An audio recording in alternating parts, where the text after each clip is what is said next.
What's going on, y'all? Thanks for tuning in to another episode of Take 5 with your boy, Semi Vision. Very thankful to have you here. The talk show where it takes just as long to watch as it does for you to go out and have your little smoke break or even go to the bathroom real quick. You know what I'm saying? Don't forget to like and subscribe just right down below. It'll help me very, very much.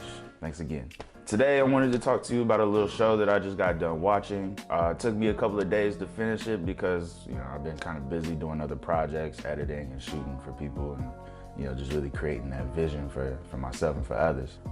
It's a little show on Netflix. If you don't have Netflix, which I'm pretty sure the entire world does because Netflix is in league with Disney, I'm telling you, they're going to war with each other on purpose. It's my conspiracy theory. They're really in league with each other.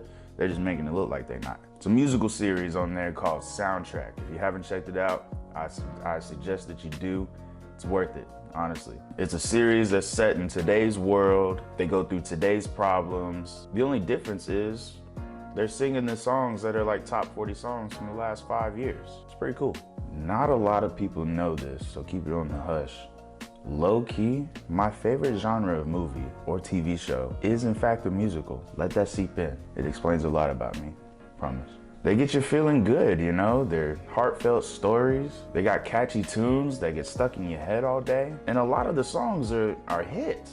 They're great to listen to. Anyways, like I was mentioning before, Soundtrack does it a little bit differently. They don't have the actors actually singing songs. They have them mouthing the words to these even bigger songs that have come out in the past 5 to 6 years.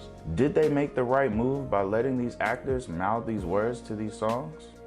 I think they did. The mood and the setting that they create for these songs to be cued in, perfectly executed. So I say yes, very successful move at their part. There's one point where there's a Weeknd song that comes on and it literally gave me goosebumps. If I could have goosebumps right now, I would, but it feels good in here. The heat is going, so I'm not, feeling like that. I would also have to say no, only because the actor that they have mouthing the Weeknd song on that specific scene, he doesn't really match the song, but still it sets the mood for that scene, for what the character's going through, for the emotion that he is feeling at that point.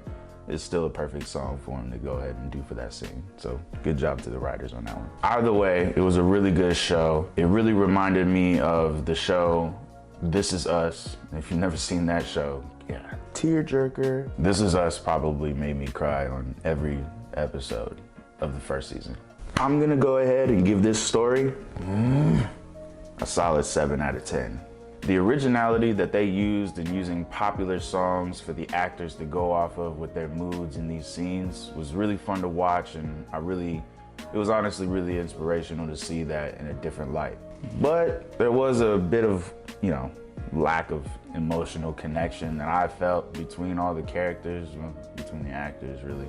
The storyline was just so strong, and at a lot of times, it just fell flat on some of the actors. Sometimes that's not fully the actor's fault. Sometimes it's also having to do with a lot that the director might not be getting out. Still at the same time, great writing, great choreography on every dance scene that they did throughout the entire show.